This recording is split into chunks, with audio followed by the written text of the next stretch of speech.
APU. American Public University is proud to present The Everyday Scholar.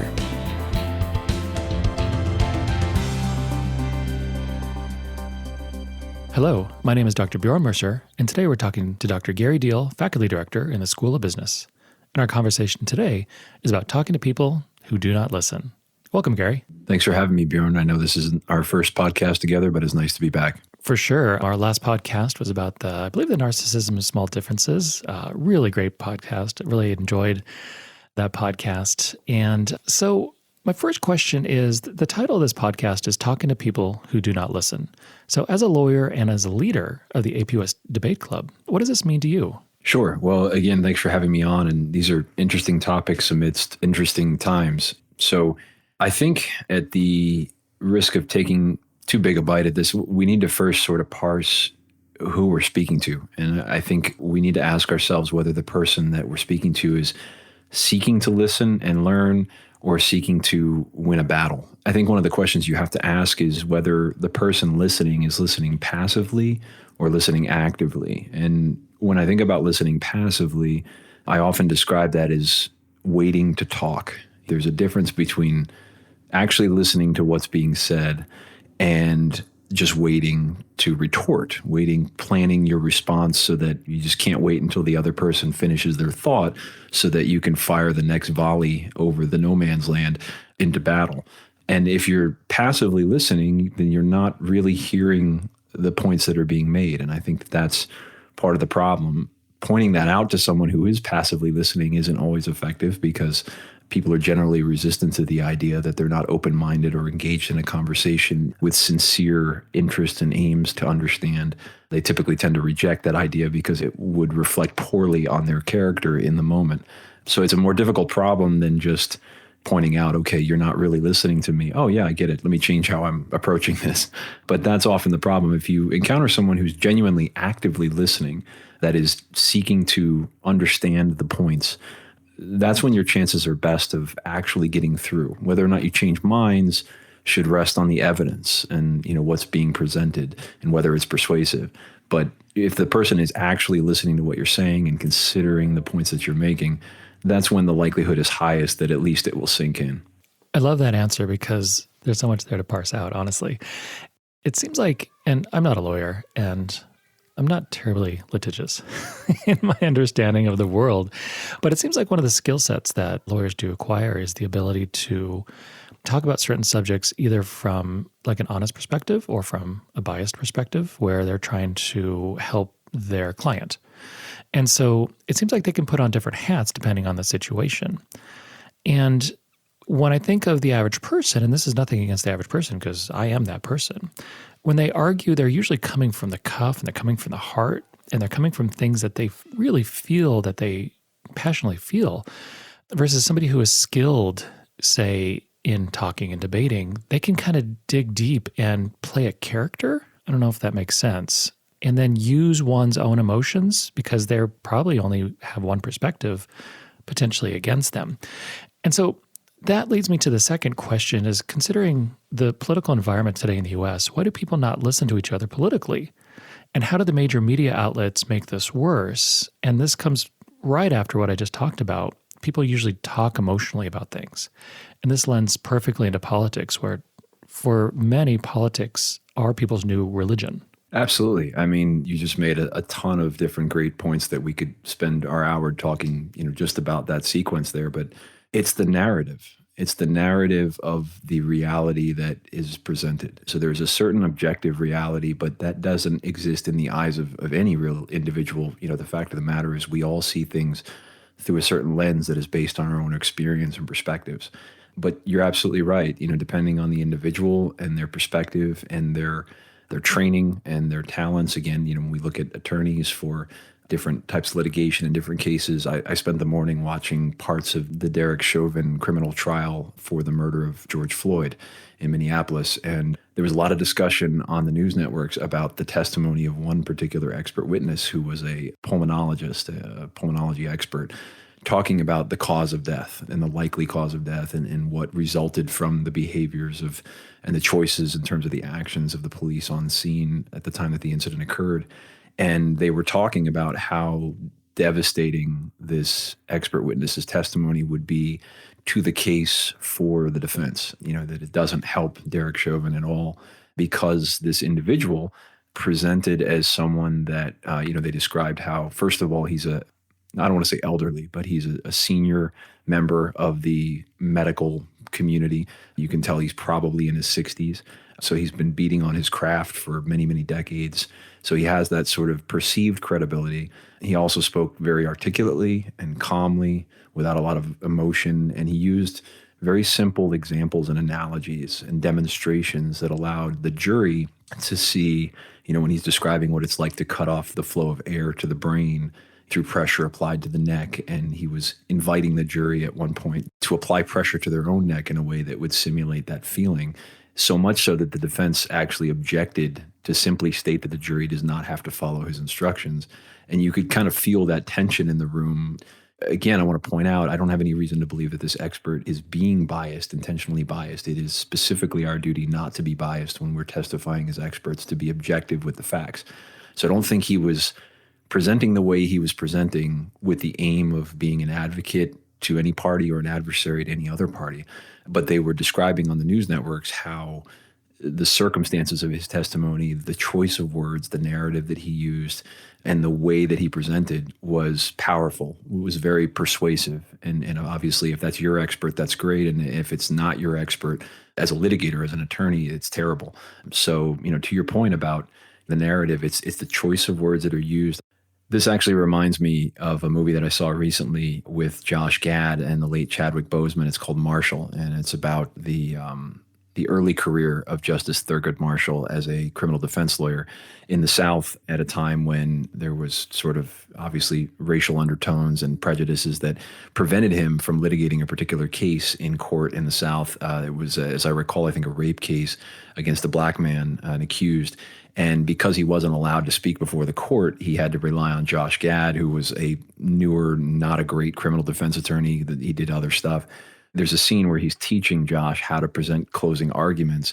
And basically, it's just reciting the facts. And again, the standard of proof in a criminal trial is beyond a reasonable doubt, evidence beyond a reasonable doubt that the crime was committed as the prosecutor lays it out to be. If the jury finds that there's proof beyond a reasonable doubt, they should convict. If not, they should acquit. So it's a high standard. And obviously, Thurgood Marshall knew that. And so Chadwick Boseman's character is portraying this. And he's laying out what to say. And he's saying, as you're speaking to the jury, you describe, here's a situation with a circumstance. You have this report that doesn't make sense. There's doubt. You have this testimony from this other witness. There's doubt. But as he's describing it, he's also taking a fountain pen and he's dripping ink into a clear glass cup of water. And so what it's doing as it drips into the water is it's sort of diluting and creating this cloudy, black, smoky liquid. And with each time he says doubt, he takes another drop of ink and drops it in the water. And so it's this incredibly powerful visual as you're listening to the story that captivates the audience, in this case, the jury, and goes right along with the narrative that you're trying to paint, that this clouds the clarity as to whether or not the crime was in fact committed and if it was committed by the accused. So again, it's just a sort of, in my view, a perfect example of what you're describing, which is how words and behaviors and the narrative that's being portrayed can alter the reality that a person sees. That is a wonderful visual. I'll have to watch that movie. It's a great one. Yeah, obviously, especially because Chadwick Boseman unfortunately died with such a promising career ahead of him. And also the fact that Josh Gad is in that, who's mainly known as comedian, and Olaf. Yeah. I mean, there were some comedic moments, but it's a wonderful movie. And of course, to your point, Boseman has been amazing in everything he's ever done, from Jackie Robinson to obviously Black Panther. But this was one I hadn't heard much about, and I found it on, one of the streaming services, but a really great watch if you haven't seen it yet. Yeah, and I really like the idea of dropping ink into, I guess you can say, pristine water, in which it starts diluting and it becomes cloudy and cloudier until that clean water is now murky. And so that really makes me think about, with a question I asked was, considering the political environment today, and this is a follow-up question for this. Do you feel that over the last few decades, because of the political environment, that people's trust has become murkier and murkier, which has allowed for more divisiveness, which means that when people talk to each other, they look at the other person as murky and that they don't want to trust what they're saying? And how do we get over that when, again, we're talking to people who don't listen, when we're all part of the same country and we all have the exact same thing? The vast majority of people want America to succeed. There's a very small percentage who say, no, America should start over, or, the entrenched problems are so bad, we need to X, Y, and Z. There's truly very few people like that. And so how do you get people to talk to each other when they view each other as murky? Yeah, I would agree. I think there's an erosion of public trust in politics and in your fellow citizen. And I think it's a product, frankly, of greed and corruption in government and positions of power, not just in the public sector, but in private as well, and corporate interests, and the fact that people are getting better and better at understanding how to manipulate people. Every day we engage in psychological research and social sciences research that tells us about trigger points and psycho-emotional triggers that we can use and employ. And again, the words that we use to describe certain situations, the visuals that we provide. And so, when we speak about news networks, I think there's a fair amount of blame to be cast. And I'm not even sort of pointing to any one side of the aisle. I think that there's arguably an extreme amount of it on the right, which has sort of fed the fervor toward the extreme right nationalist movements that we've seen, the insurrection at the Capitol on January 6th. I mean, we've not seen that level recently. There hasn't been the kind of Civil War revolt that, was threatened on our government on that day in quite some time. But to a certain extent, every news network is guilty of a little bit of spin, depending on their political allegiances and the backings that they have and the beds that they've made that they're prepared to sleep in. So some are certainly worse than others. That doesn't mean that every news network is on an equal footing. But yeah, it's getting to the question of how we fix it. It's a difficult problem because you start from a place of almost complete mistrust, and to the point where what should be non-politicized, non-controversial points of reality are now politicized and controversial. I saw a meme, I think yesterday or the day before, that was talking about how in 1955, I want to say, people were lining up, around the country to receive the polio vaccine, having never really received a vaccine before ever, the first of its kind, and not having seen any of the sort of technological advancement and innovation that would come in the next 50 years with satellites and a space program and smartphones.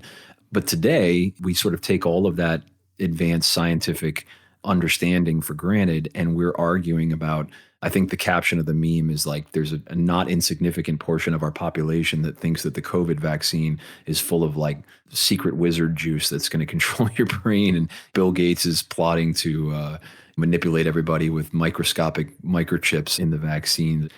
It's just absolutely absurd. We have to get past this. Unfortunately, I don't have a prescription. I hate to make this a depressing podcast, but I don't know that I have a silver bullet for it. I think there are some things that we can do to make the problem better rather than worse. But it is a really difficult problem when you start from that place, because the very reality of our existence is being questioned. I mean, we live in a society with a non-zero group of people who think that the earth is flat. And, to a certain extent, that belief amongst a lot of those people may be harmless and sort of benign, but it's nonetheless just concerning, given how far we've moved past that. We seem to be revisiting, whether or not we're even here right now. And it's a startling situation to be in. It's true. And, this actually transitions perfectly to the next question is, what should you do when you're talking to someone who is deep into conspiracy theories? And so I'll preface that by saying conspiracy theories can vary from crazy outlandish ones to ones that are actually veiled in truths. And then people go in a different way to make them a conspiracy theory. So typically there are often facts that support the foundation of conspiracy theories, but then they take them in such a weird way that they're completely outlandish. But there's enough distrust in the government, there's enough distrust in other people, that then people feel that conspiracy theories are the logical way to go and to view the world. And so what do you do when you talk to someone who is deep down that rabbit hole? Yeah, that's a really good question as well. And I think it's important to remember, even if you don't succeed, that your chances of success are highest if you approach the situation from a position of empathy and understanding and kindness rather than attempting to shame someone into conformance. I don't think that that is necessarily going to get us there. Now, I don't think that we necessarily need, give equal talk time to the most outlandish conspiracy theories in the interest of trying to be fair or kind, because the predominant movement of a society is indicative of the norms. And I think that that's what drives human behavior.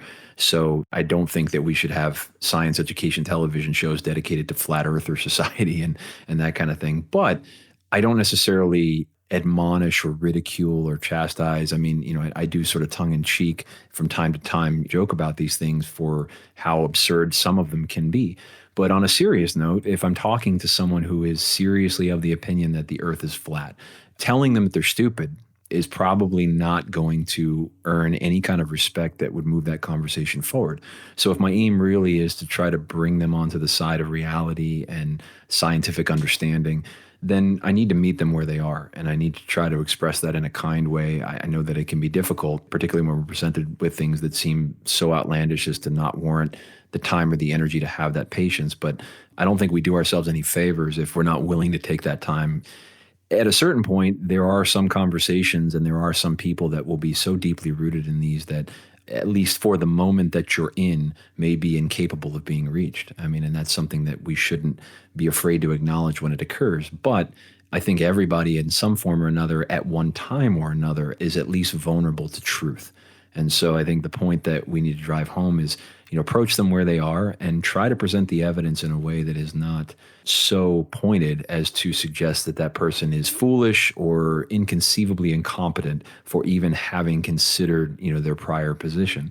I'm reminded of a book that I have tremendous respect for. It's one of my all-time favorite reads. It's Carl Sagan's Demon Haunted World, Science is a Candle in the Dark.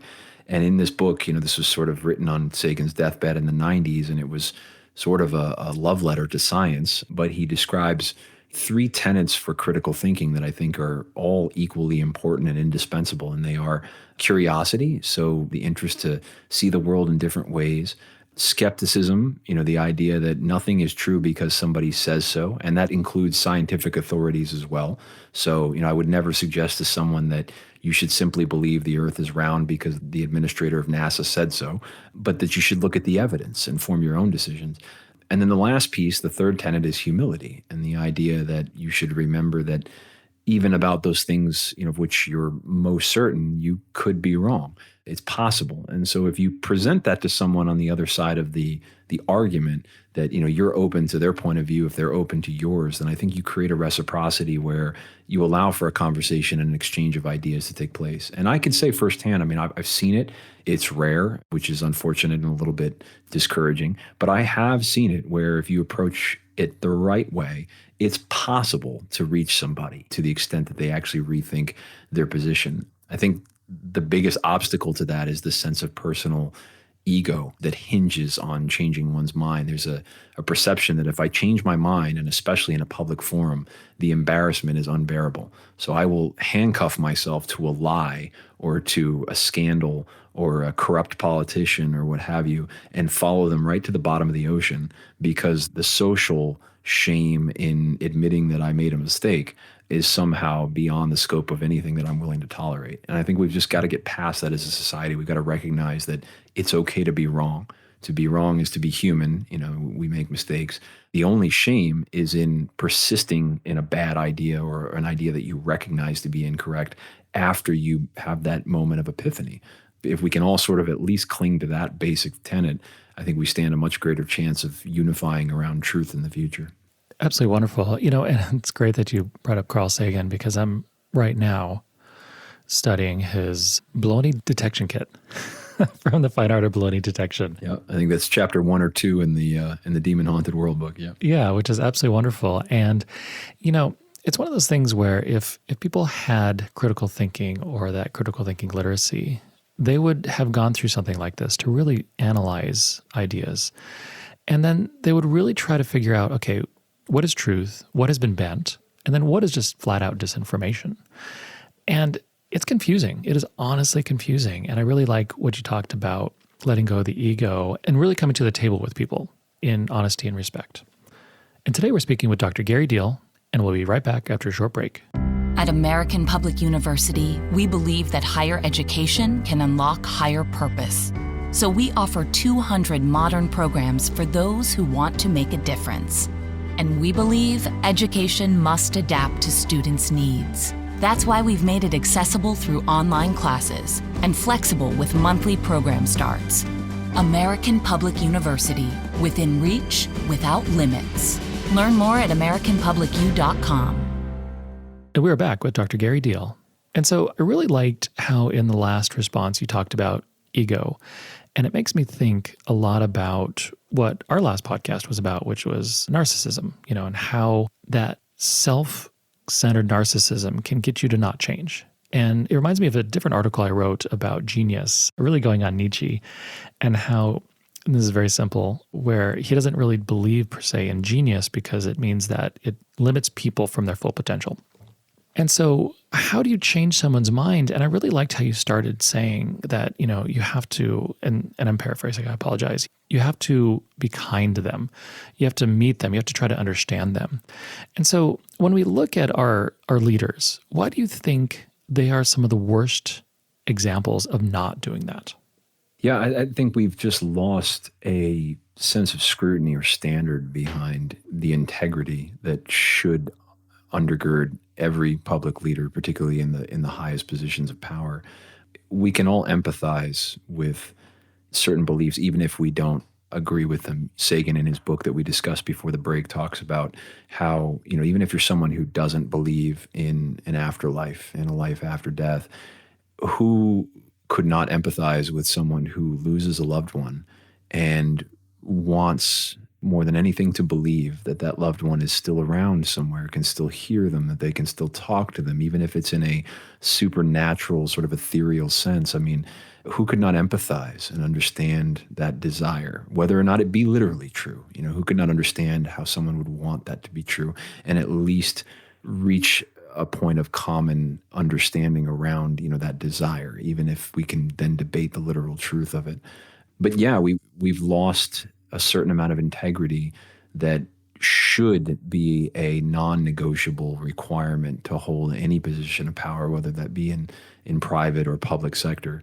I'm reminded of just recently, we're talking about, other than the Derek Chauvin trial, which has been on a lot, the Georgia voter suppression laws have taken center stage in political discussion. And there's a lot of criticism around these laws that have now criminalized things like giving water to people while they're waiting in line to vote. And they're pretty blatantly voter suppression oriented. And companies like Coca-Cola and Major League Baseball have taken stances against these laws and sort of cut their ties with Republican legislators. And of course, the right is rebelling and saying, we'll boycott Coke and we won't go to baseball games anymore. What reminded me of this is the former majority leader of the Senate, Mitch McConnell, now minority leader, had spoken out actively in favor and support of the Citizens United decision from back in, I think, 2011. The idea that the Supreme Court decision that basically said corporations are people and money is speech, and no one should be able to stop the biggest corporations on the planet from being able to spend whatever they want to support whoever they want in politics, no matter how much that tips the scales of political influence. And McConnell is on record as having backed that. I mean, it's a very popular conservative party idea.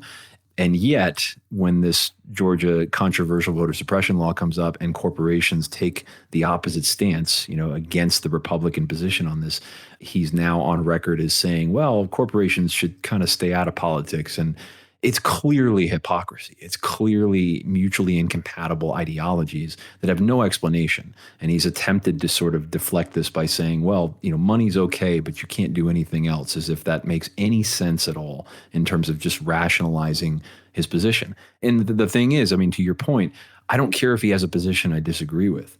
Just be consistent with it. Have a set of virtues and stand for something. But unfortunately, you have politicians like McConnell and others, I mean, he's certainly not the only guilty party here, who are willing to just shift their entire character on the winds of political change. And to me, that's dangerous, and it's really disappointing that we've allowed that. That should be the end of a politician's career to make a statement like that is totally irreconcilable with something that he's gone on record with unambiguously in the past. And if he cannot explain away why he feels differently about this position, then to me that shows that you are blatantly a dishonest person, that you're willing to just say whatever you want, to shill out for whoever you want, and you have no sense of moral compass. But today, that's not a game changer, at least in the way that I think it used to be in prior generations. So to answer your question, how do we move the needle forward? I think it's recognizing that something like that should be a disqualifier. Whether you're left or right of the aisle, I don't care. I happen to lean left of the aisle, but if there's a politician left of the aisle that's doing that, I want them gone as much as I want McConnell gone. I mean, it shows a lack of integrity. And whether I agree with your opinions or not, have opinions and be consistent is what I ask, in these regards. And then we can have a discussion. But if you're willing to shapeshift into anything based on the opportunism of the moment, that spells disaster for the society that you're purporting to advocate. No, and I completely agree. And I think, especially with McConnell, and here I'm laying blame on many generations, the disappointment we have with, I think, politicians includes politicians who are 30, 40, 50, 60, 70, and 80 years old. I don't know how the oldest, I think it might be Feinstein at 88, maybe. But it's really any age where it seems like they're in it for themselves when they should be public servants. And that is probably the most disappointing thing, because then they use the rhetoric of service. Oh, I'm doing this to X, Y, and Z. But the vast majority of these people are just rich. In the sense I'm talking about our, quote, political leaders. And so they want to keep this job no matter what. And especially today, when they're talking to each other, they're not listening to each other. And the right and the left and whatever, it should be about, number one, helping the U.S. And it seems like both sides have such egos and have such narcissism that my way is the only way to help save America. And it's one of those things where it's like, well, first of all, America doesn't need saving. You people, the political leaders, are not going to, quote, save it. The average person is saving it and is doing an incredible job. And for me, it's just utter disappointment with usually how they talk about the average person and then how they talk about themselves, in the sense that they are the elite, which are there to help. Now, what else would you say about professional political heads, such as Ben Shapiro and like Bill Maher? And essentially these people have opinions about everything. And it's impossible to actually go into great depth about really so many topics. And then yet they have to put out content on daily or weekly basis in which they just talk. They just talk and talk on such a surface level. And yet they move minds when they're really saying nothing. Yeah, I mean, it's a lot of conjecture in the world of political commentary. And I mean, again, depending on who you listen to, whether it's Ben Shapiro or Bill Maher or any of the pundits on any of the major media broadcast networks, will ultimately shape views. I mean, you can see this in the eyes of an average Fox News viewer as compared with the eyes of an average MSNBC, CNN viewer. And that is the product of sort of conditioned exposure. I mean, we know what classic conditioning is in psychology. We understand it very well. And we know that if we expose you to something long enough, whether you even realize it, you are changing your habits, your behaviors, and your thoughts around the environment that you're exposed to, in this case, the media that you consume. So I think in a free society that celebrates free speech and communication, there's an argument around completely unfettered, unprohibited speech.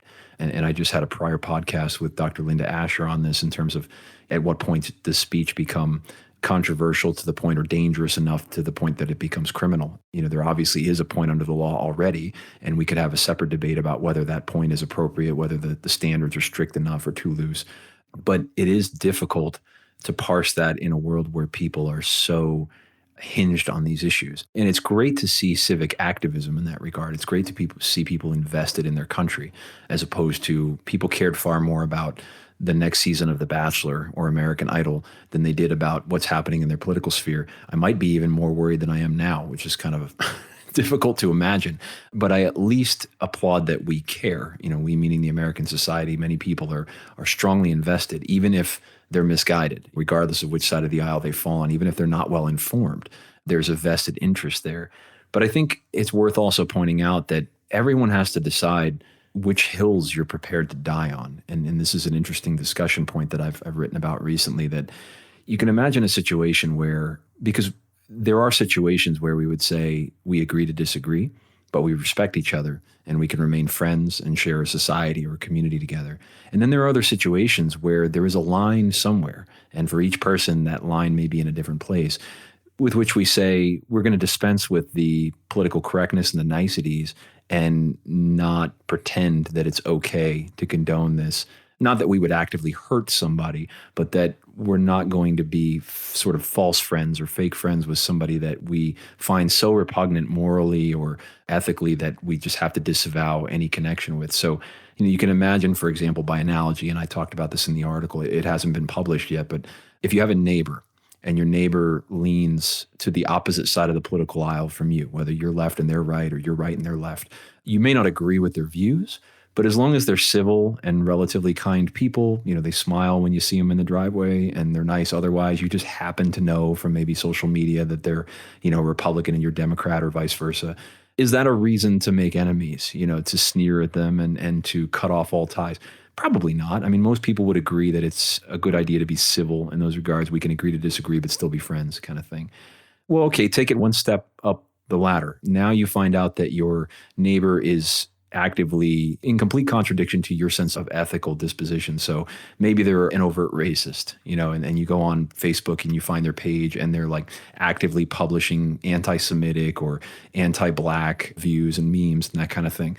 Well, now that kind of goes beyond the scope of different political ideologies and you find this person to be morally offensive.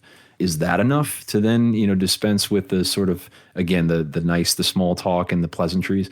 I don't know. For some it may be, and for some others they may say, well, look, I disagree with this person and I don't like what they're doing, but I still want to be polite, essentially. But again, you can take it one step further. You can say, okay, now suppose you find that this person is an active member of the KKK in your local community. They're going to meetings. They're burning crosses in front yards. They're doing all kinds of borderline illegal stuff or blatantly illegal stuff.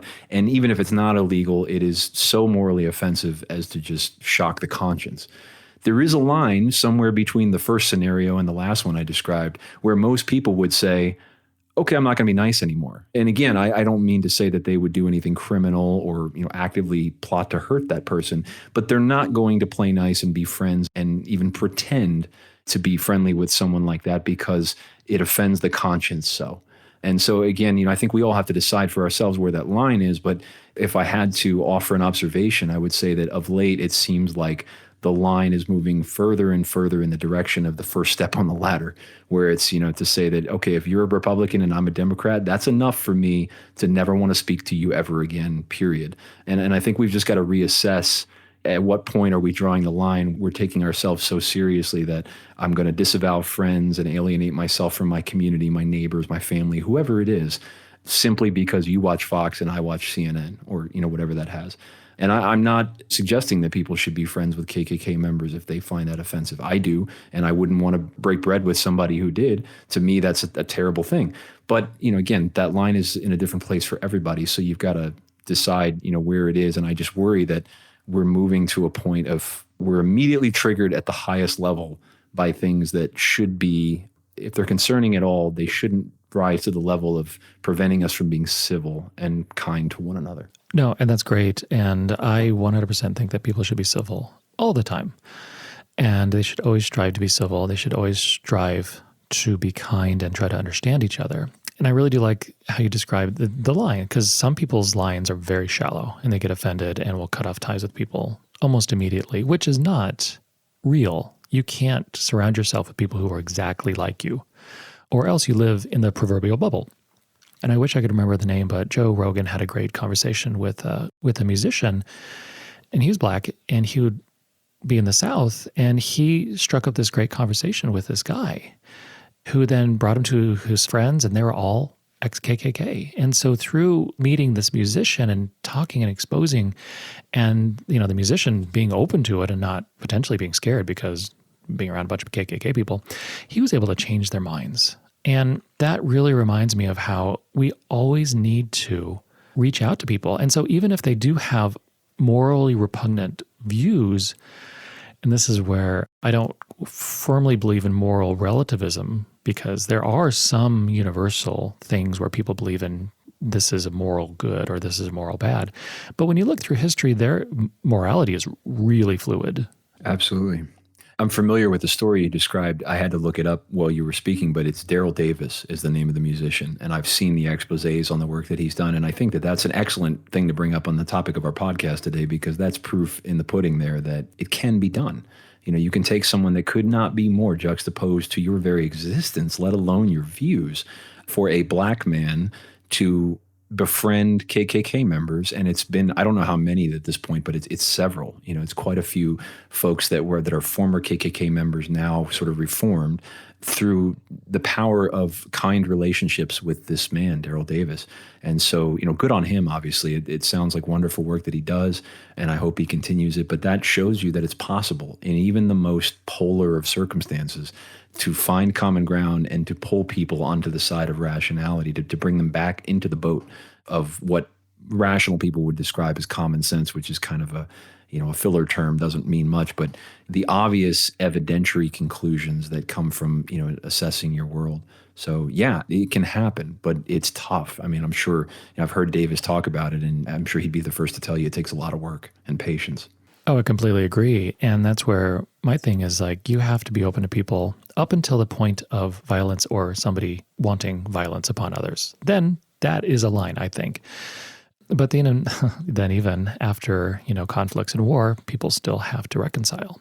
And so it's tough. It's extremely tough. And, it really makes me think of, like, when you throw in religion to there, where, like, I'm putting huge air quotes, the typical Republican will be, say evangelical or, a religious person. And then the typical Democrat might be a liberal Methodist. They're still Christian. They're still all going to the same type of church per se.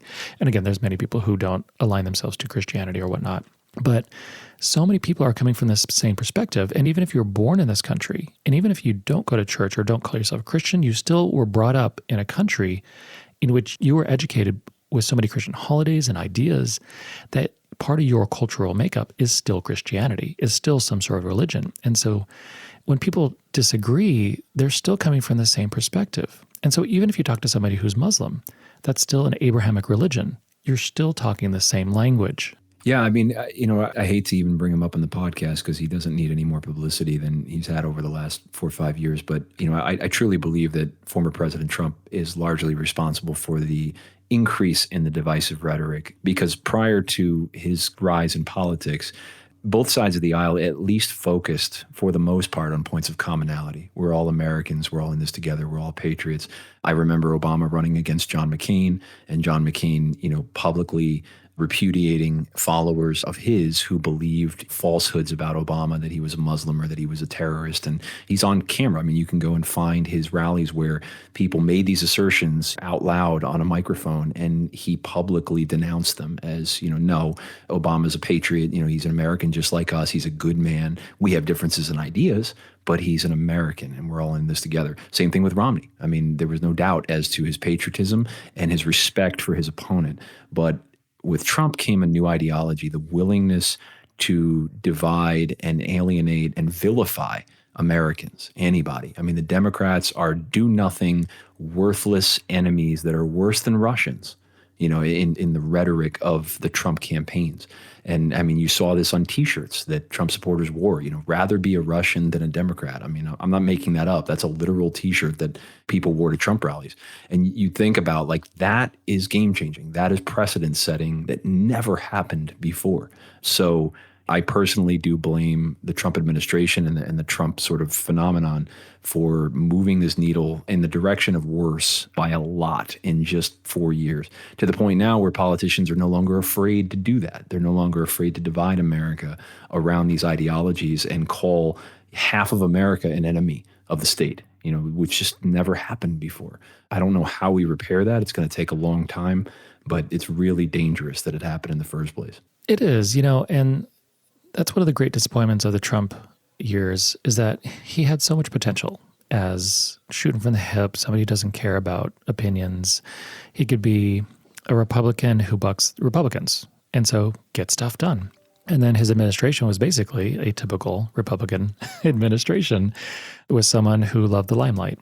And one of my biggest complaints about Trump, even from the first time, was, do you really want someone to be in charge who has always been in charge and has never been an employee? And that's a huge difference. Somebody who's always been rich, somebody who's always been the boss. Has his board of directors told him no? Did that ever happen? And it's extremely humbling. And this humility is one of my big talking points, is going beyond yourself and realizing that you're not the most important person in the world. And there are truly some people who are narcissists and who have no concept of humility. And to the point to where Trump's biggest flaw was just the fact that he couldn't not think of himself with many different aspects. And again, that's not to say that the Trump administration didn't do certain things that are fine, of course. And they made mistakes. Of course they did. But there was just so much vitriol from both sides attacking each other. And Trump was just the fire that started it. But the reality is that those embers started years before that. The rise of Fox News and dividing the media landscape into segments where all they care about is money. And so they have their own markets.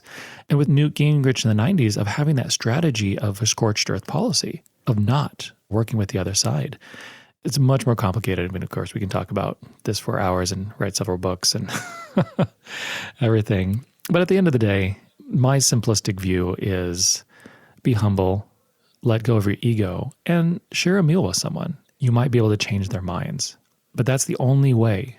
Right. I would agree. As long as there's, no active violent threat, I think it's worth taking the time to try to change your mind. But be prepared for the possibility that it may not succeed, if only not on the first or second or third or fourth attempts, and be willing to either have the persistence or acknowledge when you've exhausted all your very best efforts at something and done all you can do, because it's easy to throw your hands up and say, I'm so frustrated with society because they don't feel the way I do. And I know I do sometimes, when I look at the news and I'm wondering where all of this is coming from, the angst around things like climate change and the fact that, again, that has become a politicized, controversial issue that just simply should not be. But, we, in a democratic society, we share our society, our community with everyone.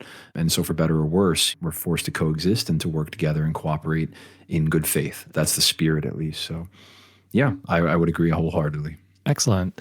Well, absolutely wonderful conversation as usual, Gary. Any final words? Not that I can think of. It's been very informative and elucidating of obviously the topics that we've covered. I hope our followers and listeners will give these pieces of advice a shot in communicating with their friends and family and neighbors, and hopefully it makes the situation better and not worse. So that's all we can ask for. If there's one thing I would say, it's that I think the temptation to reserve political discourse and discussion within those subjects of taboo that we just refuse to talk about in society, I don't think that does anything to help. There's a feeling, sort of a visceral feeling, that if we just don't talk about it, it'll go away. I don't know that that's true in politics. I would contrast that with something like sex or religion, which are, these are the other taboo subjects. And whereas, religion on one sense is, you can argue, is faith-based. So there's nothing evidentiary that I should be able to say ultimately that would persuade you one way or another, because your belief is predicated on an absence of evidence in the first place.